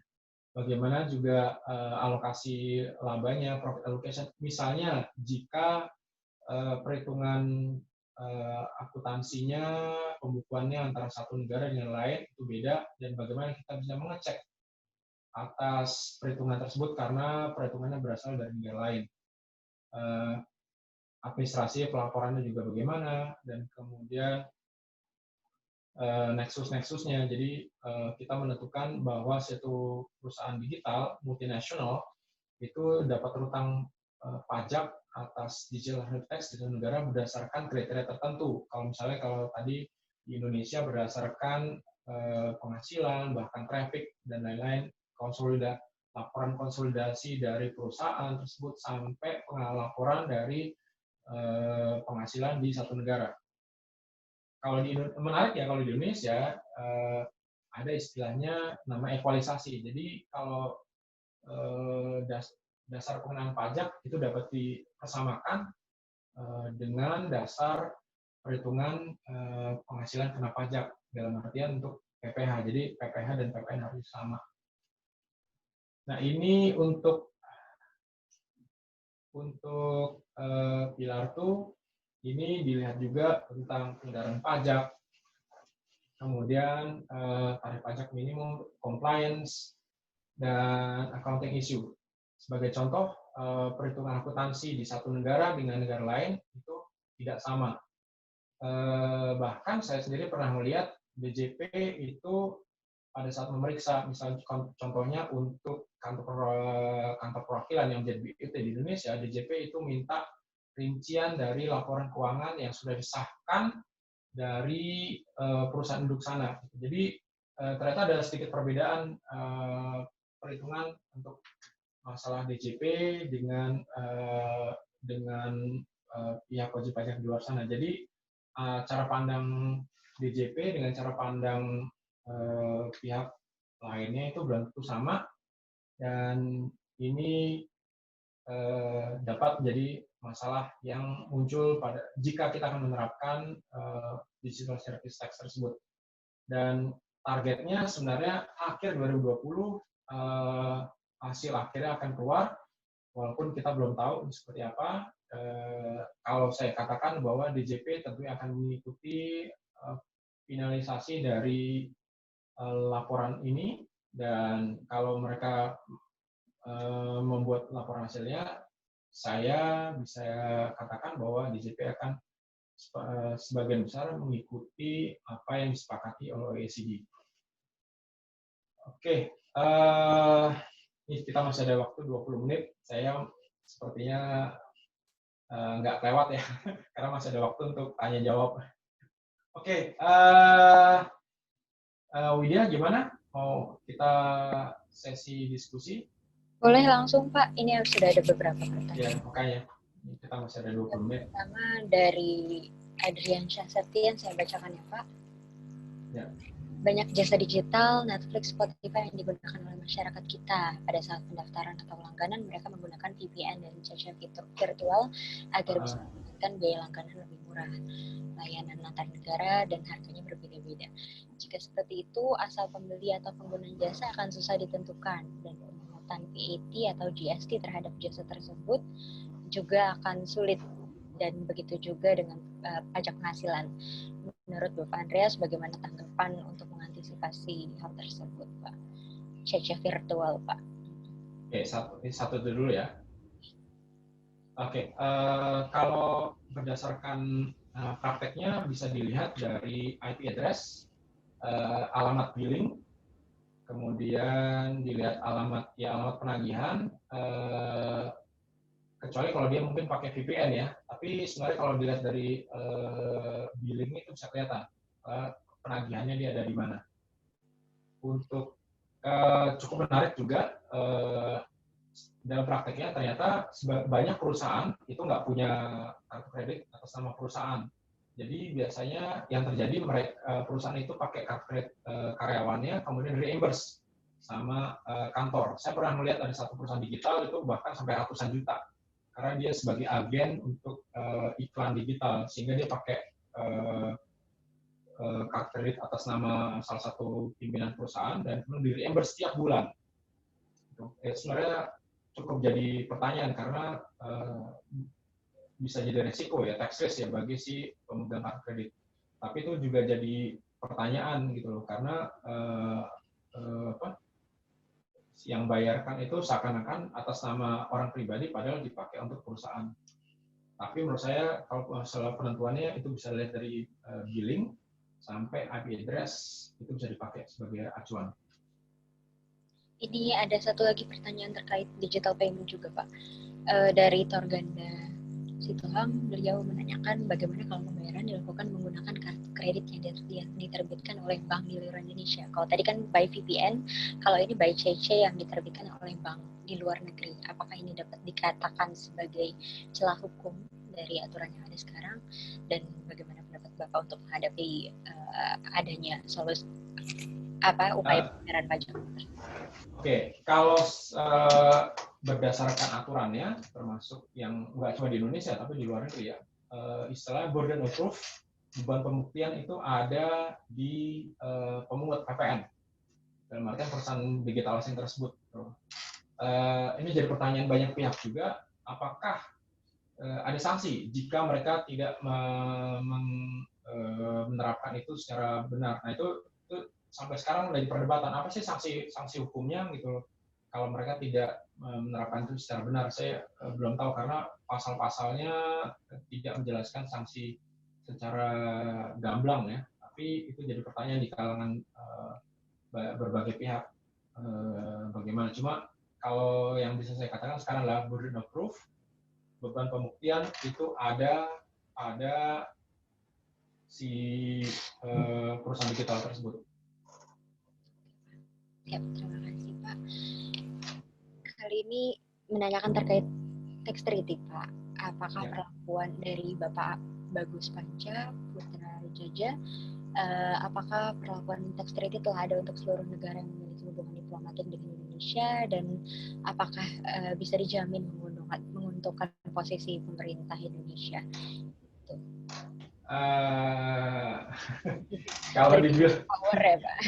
Kalau dibilang menguntungkan tidak selalu. Saya nggak mungkin ya sebut nama mana yang sebenarnya merugikan. Tapi yang jelas sebagai contoh ada beberapa tax treaty yang terpaksa harus direvisi karena ternyata jadi celah untuk penghindaran pajak. Saya nggak mengatakan itu sesuatu yang ilegal atau gimana ya, karena secara hukum itu tidak melanggar, tapi itu banyak dipakai untuk penghindaran pajak. Kalau kita lihat perkembangan sekarang, salah satu contohnya adalah UN model. Jadi kalau kita perbandingkan antara UN model dan OECD model, kalau Indonesia itu kasarnya apa ya, template yang dipakai itu adalah template berdasarkan UN model. Jadi pendekatan negara berkembang, negara sumber, Jadi salah satunya adalah ada usulan pengenaan pajak atas jasa teknik. Dulu itu nggak diatur secara jelas. Sekarang kalau kita lihat model itu diatur secara jelas. Tapi kalau ditanya apakah di Indonesia bisa dirugikan, saya katakan iya bisa dirugikan atas P3P tersebut. Salah satunya adalah karena ada wajib pajak yang bisa melakukan pengendalian pajak. Bahkan tadi saya jelaskan ada yang bisa melakukan double taxation, jadi di Indonesia nggak kena pajak, di negara lain itu nggak kena pajak juga. Terima kasih Pak atas jawabannya. Ada satu lagi nih Pak terakhir, mungkin kalau nggak ada yang resign, tapi kalau masih ada yang resign kita persilahkan. Dalam praktiknya siapakah yang real menjadi pembayar pajak atau yang dibebani kewajiban pajak prinsip destination principle Pak? Begitu pula dengan perusahaan layanan jasa atau digital, tidakkah hanya sebagai pihak yang berkedudukan sebagai pemotong atau pemungut saja? Dan bagaimana kedudukan dari pelaku usaha digital? Apa saja objek pajak? Sebenarnya sudah jawab tadi. Seberapa besar potensi pajak yang akan dapat dipungut dari pelaku usaha di bidang digital? Itu sih Pak. Pertanyaan dari Bapak Susila Adianta. Kalau salah satu yang paling besar itu potensinya tuh atas iklan. Data yang saya dapat itu tahun 2016 kalau nggak salah, 2015 itu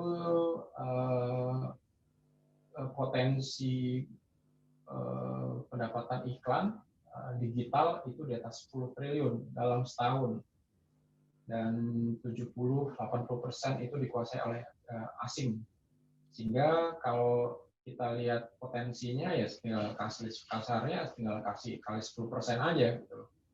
Ya, cukup lumayan kan gitu.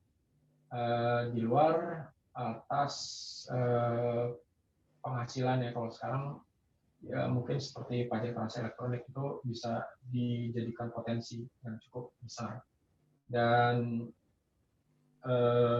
banyak sosial media platform itu juga dapetin iklan lewat customer atau user yang ada di Indonesia. Jadi menurut saya potensinya besar. Tadi apalagi yang pertama, yang sebelumnya? Siapa yang sebenarnya bagaimana, karena mereka kan sebenarnya hanya pemotong dan pemungut gitu. Yeah. Lalu siapa yang real menjadi pembayar pajak yang dibebani kewajiban pajak? Yang dibebankan soalnya ya tergantung dari harus konsumen memang.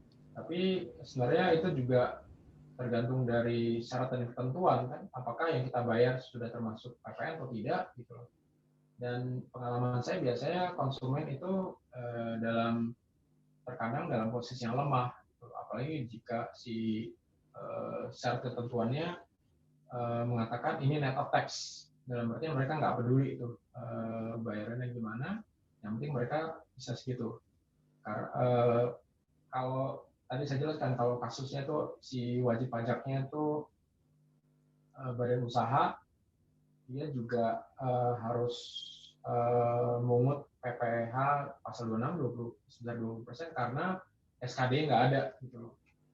Nah itu jadi pertanyaan. Padahal harusnya kan bayar kan si sebenarnya bagi si wajib pajak Indonesia ya idealnya adalah perusahaan asing tersebut yang bayar, tapi karena tidak terutang ya akhirnya ya nggak bisa diterapkan atau sukar diterapkan.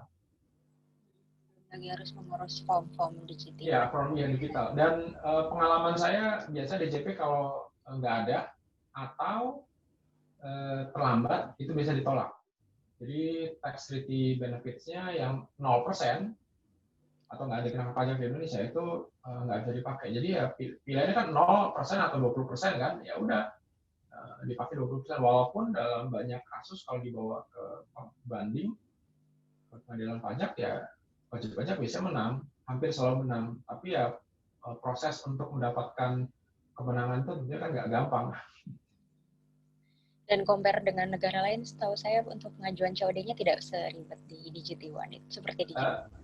Perlu stamp juga.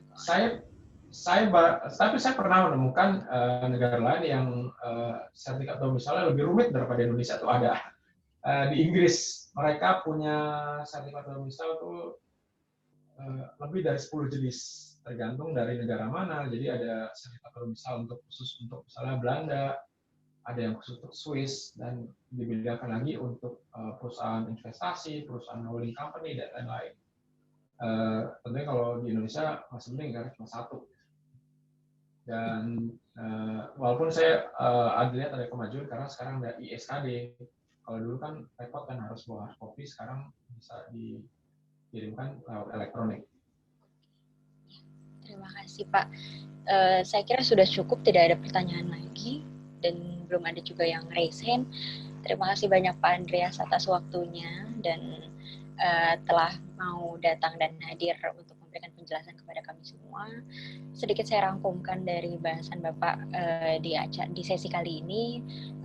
Bapak tadi memaparkan bagaimana fenomena digital secara hadir secara menyeluruh pada semua aspek termasuk juga bisnis dan ekonomi, sehingga memudahkan kita semua untuk bisa menjalankan aktivitas bisnis dan ekonomi tanpa harus bertemu dan hadir secara langsung, atau bahkan hanya tinggal satu klik langsung punya voucher hotel, langsung bisa menginap dan sebagainya. Dan Bapak juga memaparkan betapa besarnya potensi bahwa iklan ini sih yang sangat besar potensinya dan sebenarnya harus menjadi hak pemajakan bagi Indonesia yang harus kita perjuangkan. Akan tetapi regulator yang masih berada jauh tertinggal dan belum bisa memahami bagaimana model bisnis digital menjadi tugas bersama dan harus kita kawal ya Pak ya. Ya, benar. Cukup sampai di sini. Sekian acara sesi pertama kali ini. Sesi kedua nanti akan diadakan 2 minggu lagi, dan juga sesi ketiga juga demikian. Setiap 2 minggu akan kita adakan. Sekali lagi saya sampaikan bahwa e-sertifikat akan kita berikan untuk seluruh peserta yang hadir dan komit secara berturut-turut dalam 3 sesi. Silakan mengisi link kuesioner yang akan ditampilkan. Nah, ini link kuesionernya, silakan dicatat. Kami juga akan kirimkan kalau memang nanti belum banyak yang isi, tapi tentu harus isi ya, karena di sini kami mengecek bagaimana komitmen kehadiran Anda semua. Dan silakan menuliskan ulasan dan juga kritik dan saran sebanyak-banyak dan sebaik mungkin, karena nanti kami pilihkan 50 orang untuk mendapatkan seminar kit yang akan kita bagikan, kita kirimkan ke para peserta. Sekian acara hari ini dari Bapak Andreas Ado. Ada closing statement mungkin untuk para peserta? Closing statement saya adalah ekonomi digital ini akan makin besar. Ini sesuatu yang nggak bisa dihindari. Dan peraturan pajak ini saya bisa pastikan akan berubah untuk yang cross border, terutama untuk yang berhubungan dengan ekonomi digital, sehingga ya kita harus bersiap untuk perubahan yang akan terjadi nanti, termasuk dan tentunya ekonomi digital ini, termasuk pajak digital, tidak hanya berpengaruh kepada kehidupan sehari-hari, tapi juga termasuk pemungutan pajak dan pelaporan hingga peraturan pajak. Demikian yang bisa saya sampaikan sekarang. Kita tunggu sistem dari pemerintah bagaimana melakukannya juga ya Pak ya. Terima kasih sekali lagi untuk Bapak Ibu yang telah hadir dalam acara kali ini, rekan-rekan media dan rekan-rekan dari berbagai instansi akademisi. Saya ucapkan untuk tetap bisa hadir dalam sesi-sesi berikutnya tanpa perlu melakukan registrasi ulang. Tadi banyak pertanyaan apakah perlu melakukan registrasi lagi. Tidak perlu, nanti kami akan kirimkan linknya ke email Anda semua yang telah melakukan registrasi. Terima kasih sekali lagi, salam hangat dari kami. Sampai jumpa di lain kesempatan, dan wassalamualaikum warahmatullahi wabarakatuh. Datang ke pesta pantai besok?